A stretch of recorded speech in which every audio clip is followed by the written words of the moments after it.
Well, that was fun. I know it hasn't been fun recently, but Bones, that was a lot of fun. I don't know if you're talking about the Paul Francis Sullivan crossover we did or the Angels series, both just exuberating. So much fun. Yeah, we have a newfound love for PFS, a man who we already loved to begin with, and we have a newfound love for this offense because the Blue Jays picked up a four-game sweep over the Angels. We covered a little bit yesterday. We're going to dive in a little deeper today.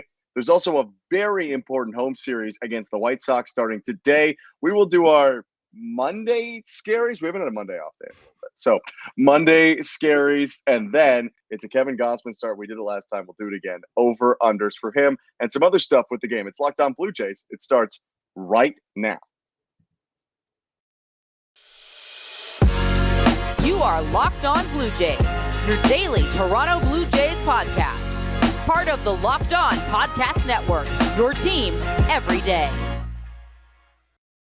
Thanks for making Locked On Blue Jays your first listen every day. We are free and available wherever you get your podcast. Today's episode is brought to you by Bet Online. Bet Online has you covered this season with more props, odds, and lines than ever before. Bet Online, where the game starts. Well, Bones, the Blue Jays had not swept. And by the way, for our audio listeners, he's Matthew Bonaparte. I'm Ben Shulman. I get used to the video now, but it's not all the YouTube people. We're still rocking audio. You can check us out on YouTube too.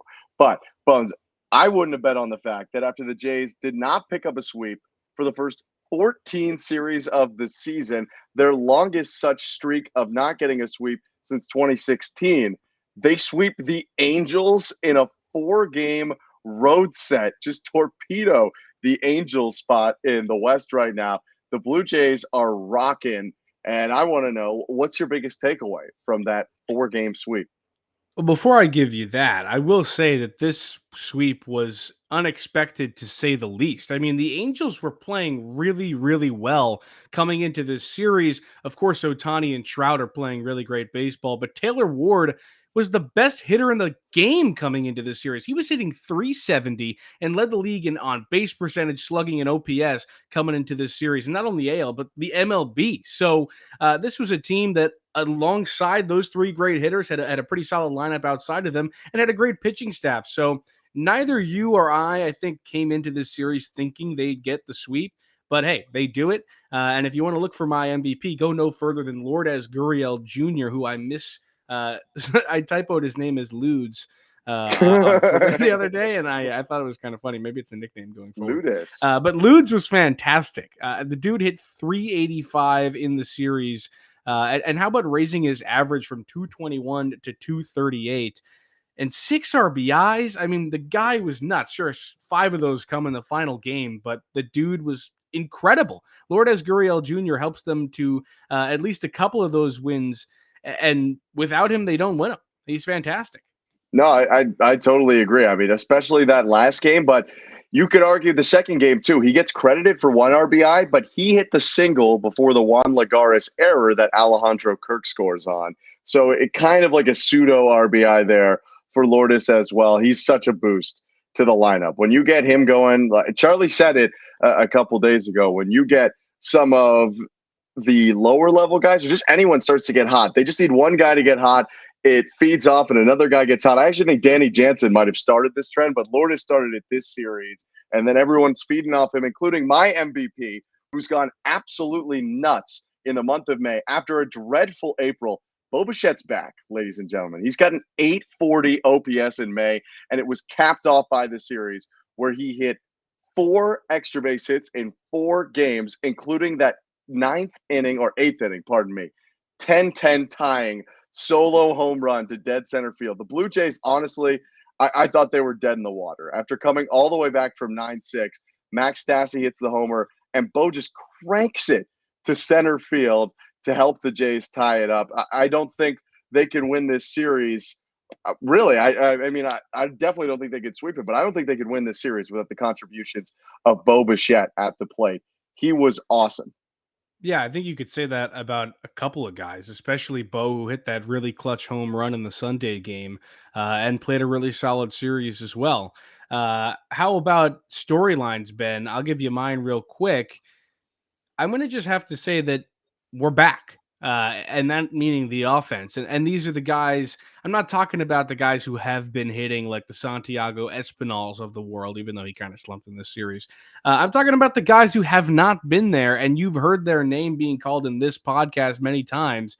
I'm talking about Lourdes, my guy Ludes, Teoscar, even Matt Chapman, who, sure, he's still on the 3 hits in interstate. the Or actually, he last just two. broke out of it, I believe. Yeah, 3 hits Um, in the last 2 games. He's doing yeah, better. so they're all coming back. And with that comes an entire change to how people and teams are going to pitch to this lineup. So this is going to change the entire complexity of the offense. And hopefully the Blue Jays can kind of go forward, not having a stretch of however many games it was from the first game of the season to now, where they can't score more than double-digit runs. So that was huge relief, in my opinion. Having 11 runs is just nice when your offense is capable of doing that.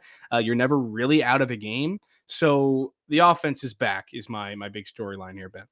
Yeah, days ago, even the 6, 4, and 6 in the first 3 games would have been welcome because the Blue Jays were just middling at 2, 3 runs. They're working such deep counts now, and I really feel like that's helped them out a lot. I don't think that the bases loaded walks on Monday versus St. Louis last Monday or the bases loaded walks in the 11-10 game are an accident. I think that's a byproduct of knowing the zone better, hitting more, and then once you hit more, people don't want to throw you strikes. So that's definitely Yeah. a good takeaway.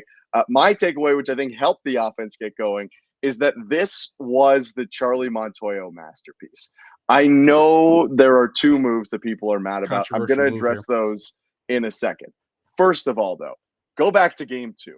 Charlie Montoya, in that game where the Jays win 4-3, he doubles down on Jimmy Garcia back-to-back nights and gets the benefit of it. He doubles down on Jordan Romano back-to-back nights, gets the benefit of it. He has a successful challenge on Mike Trout that keeps the game at 3-2 instead of 4-2 for the Angels, and the Jays end up winning 4-3. And in one inning, he goes pinch hit Jansen, single, pinch run Zimmer. Then Lourdes gets a hit. Then he goes pinch hit Chapman, single, and it's an infield single, but Zimmer's speed, the pinch runner he put in, rounds and scores to make it 3-3. You don't go 6 for 6 on moves in a game because pinch hitters just don't usually show up for you. Yes, there's some luck involved, but I think he was huge. A lot of smart pinch hit decisions throughout the series. Now, the 2 moves people don't like. So people got mad at Baraki. Look, the bullpen was absolutely taxed after 3 games. They just were. And Ross Stripling, you want him to be a multiple innings guy.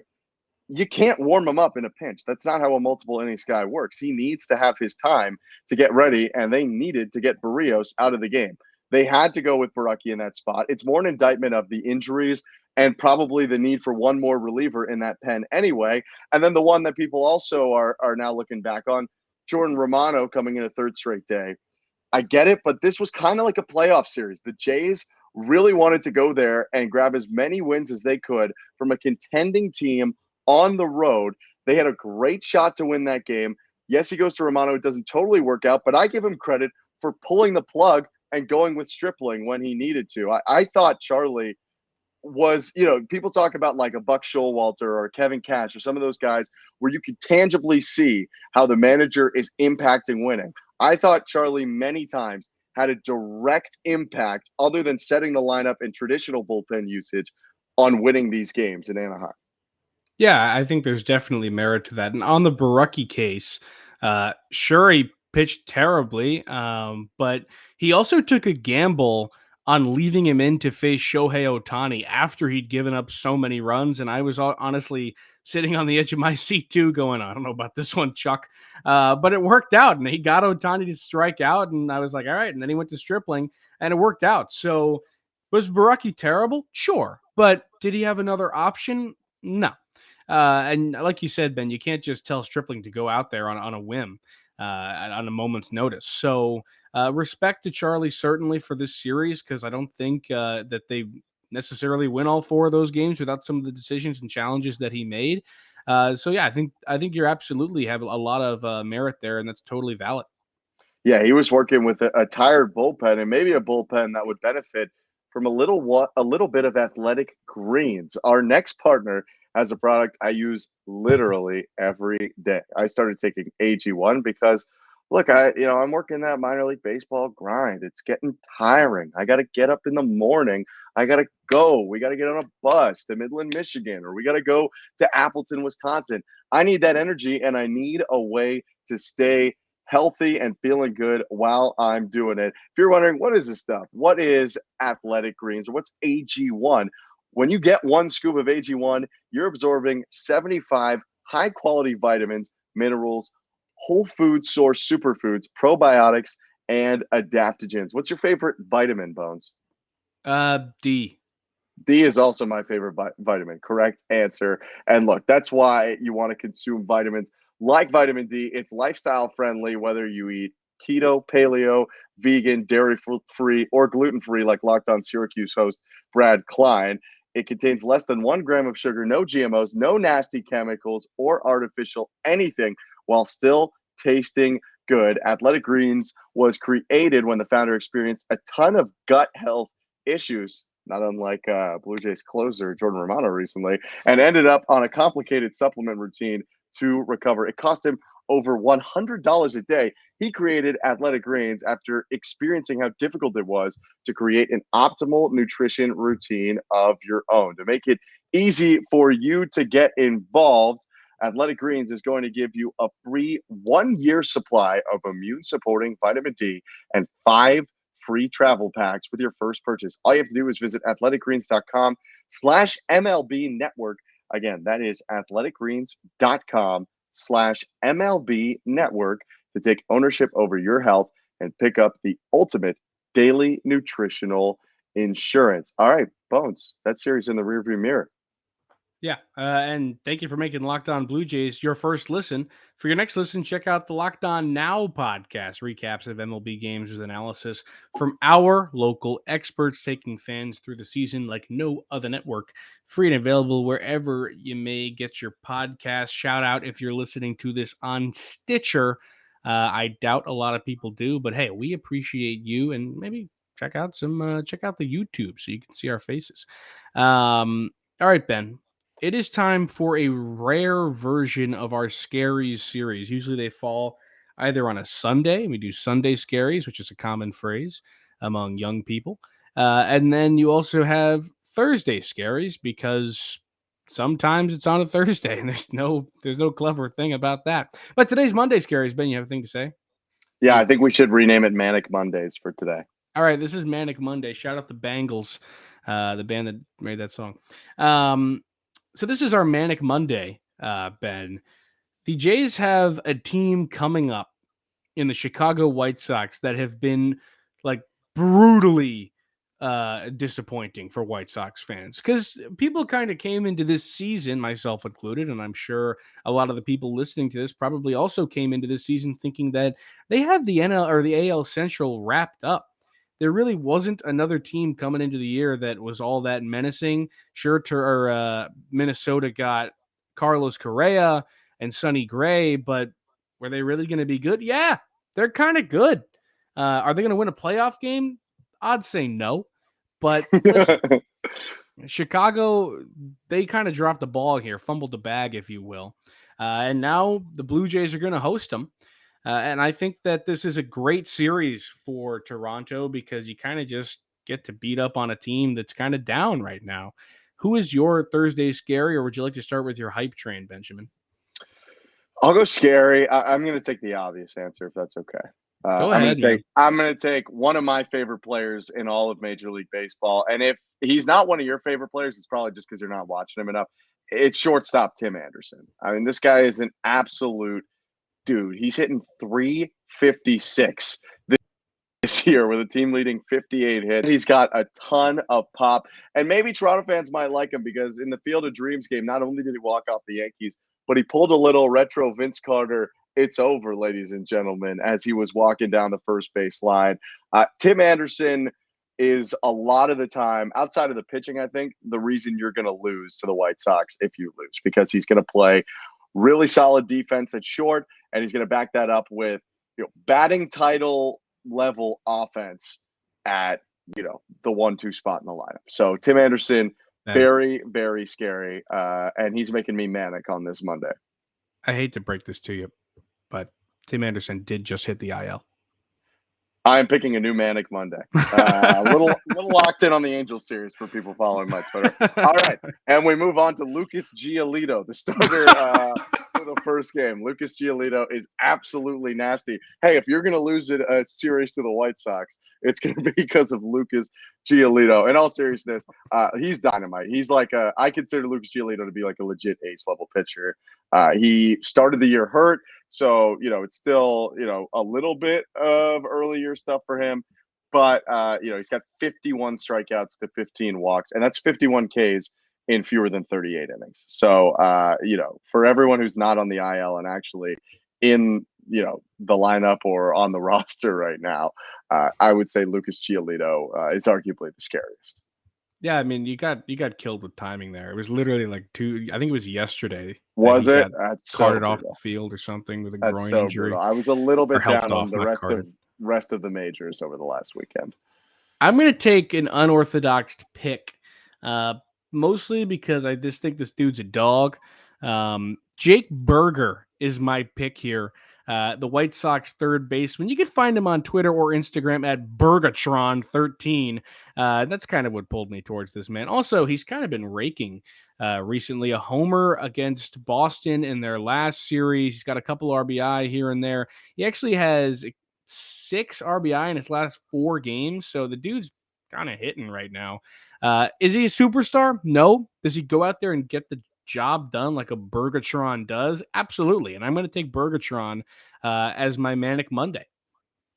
Yeah, Jake Berger's a lot of fun. I wish he had more meat on him, to be honest. It feels like a little bit of a miss for a potential like 6'2", meaty 230. man. That's meat. All right, that's more meat than I was giving him credit for. I'll give him that meat pick. You want me to go? Thought he was Jake Lamb, which he isn't.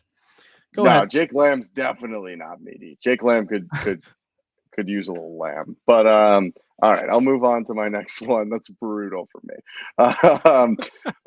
Now you've completely forgotten that I mentioned Tim Anderson because of that terrible joke. All right, my hype train. I'm picking somewhat just to spite you, but I love it, and I'm going to do it. He got recalled from AAA the first day of this series, and in each of the last 3 games of this series, he had a base hit, including an RBI double, scored 4 runs in his last 3 games.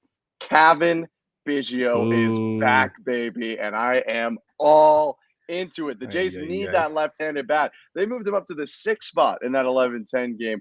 He was really solid. He reached base 5 times in the 4 games, scored 3 runs, drove in a run as well. Do I think he's going to have like a 3-homer week? No, but I'll have him to continue this little stretch going because I think he's found something here. I think we're starting to see our old friend again from 2019 and 2020.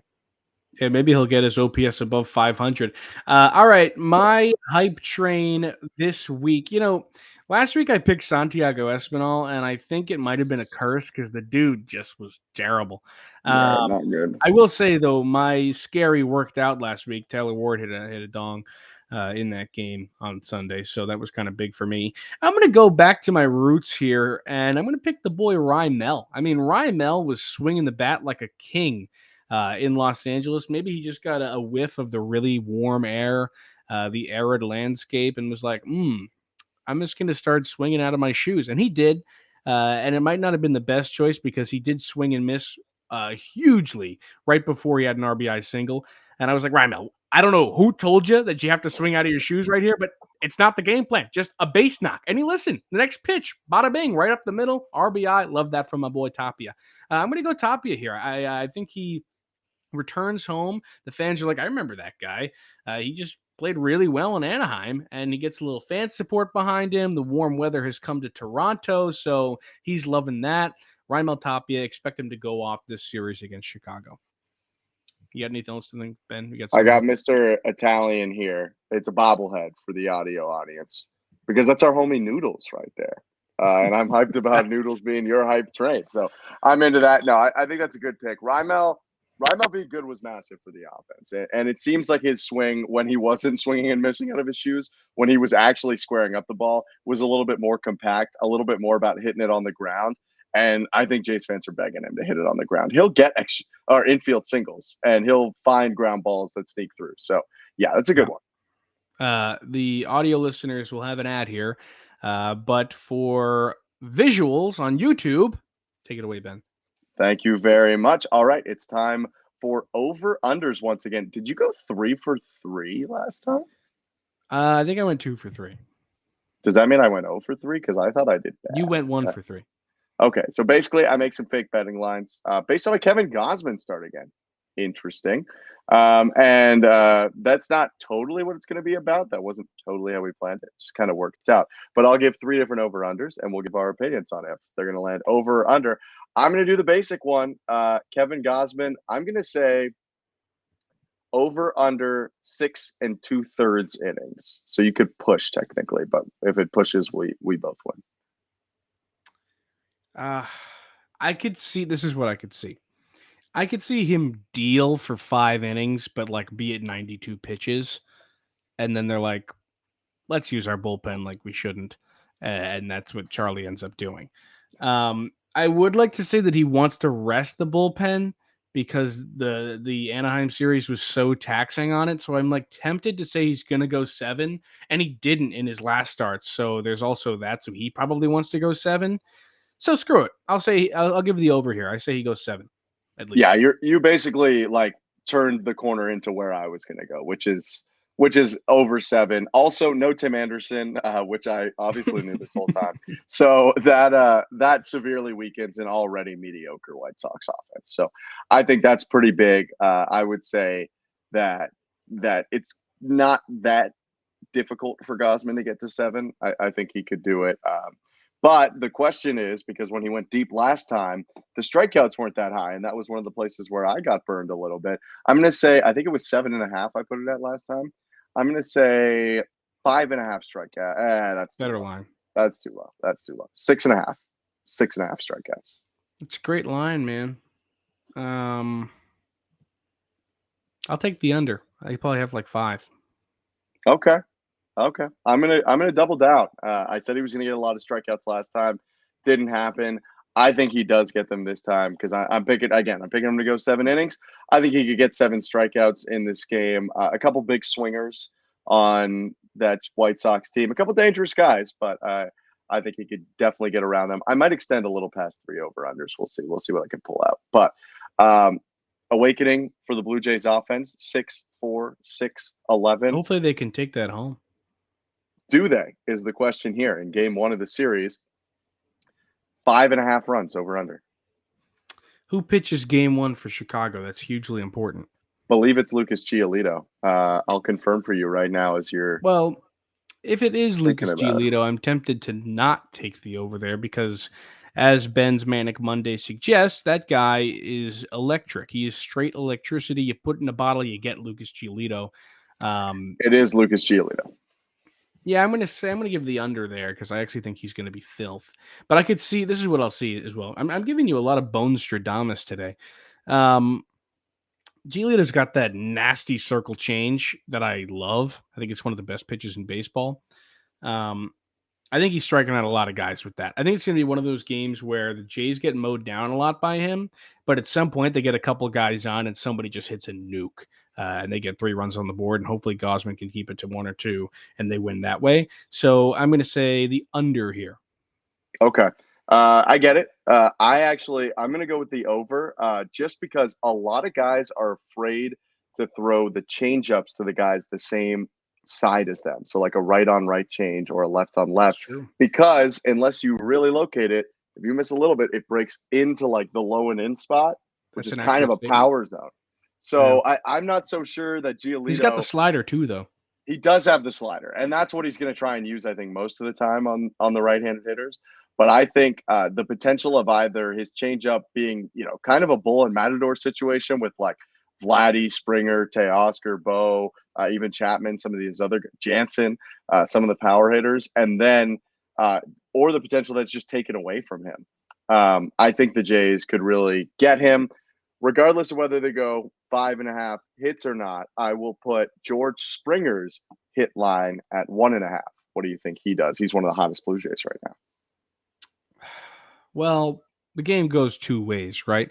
Either Springer is really hot, he hits another 14 billionth leadoff home run, and then they kind of jump on Lucas, or he cools off a little bit. And I'd like to say that it would be really impressive for him to go out there and do that again, but I'm going to say that he cools off a little bit. I will take the under on 1.5 hits for Jorge. I will too. I think one is fair, but it's hard for me even on my own line to bet on a guy to get 2 hits.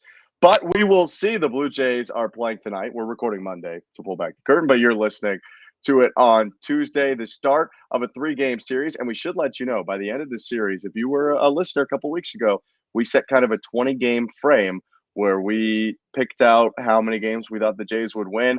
They're potentially on track to get to our numbers. Well, you'll have to go back to check that out, or you'll have to just keep listening until the series finale to hear what they need. But they're going to have to come up with a big series against the White Sox to hit our 20-game win mark, how many we wanted them to. But if you want to hear about the White Sox or some of the other teams, or hey, maybe you want to hear from us because we got an episode coming up on this one. After making Locked On Blue Jays your first listen, you can make your second listen the Locked On MLB podcast. MLB expert and Pasadena Rose expert Paul Francis Sullivan brings humor, passion, and a unique perspective on every team and the biggest stories around the league. Would you endorse PFS for president? No Okay. shot. I wouldn't for prime minister either. Follow the #1 daily league-wide podcast, Locked On MLB, on the Odyssey app, YouTube, or wherever you get your podcasts. He's Matt Bonaparte. I'm Ben Shulman. Thanks so much for listening, and we'll catch you tomorrow.